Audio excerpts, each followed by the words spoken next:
Friends, আজ আমি মুসুরি ডাল করেছিলাম। শুধু মুসুরি নয়, পাঁচমিশালি ডাল যাকে বলা হয়। 3 রকম ডাল রয়েছে আমার কাছে, ছোলার ডাল, মুগ ডাল আর মুসুরির ডাল।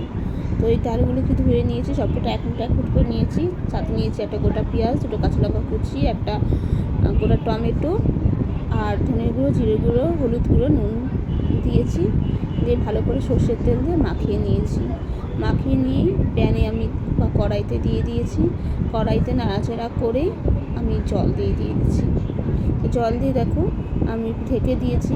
মিনিট 5 পর বা আর একটু বেশি পরেই আমি এসেছি, ঢাকনা সরিয়ে দেখছি যে ডাল সিদ্ধ হয়ে এসছে। তারপর ডাল ঘুটনিতে ঘুটলাম, ঘুটার পরে তারপর এটাকে আমি ফোড়নের ব্যবস্থা করলাম। ফোড়ন দেওয়ার জন্য যা যা লেগেছে দেখো, ডালটা নামিয়ে ফোড়ন দিলাম তেলে পেঁয়াজ, আর প্রথমে দিয়েছি জিরে, শুকনো লঙ্কা, তেজপাতা, তারপরে দিয়েছি রসুনটা লাল হয়ে আসলে আদা দিয়েছি, তারপরে পেঁয়াজ কুচি দিয়ে ভালো করে লাল হয়ে আসলে ডাল দিয়ে গরম মশলা গুঁড়ো দিই।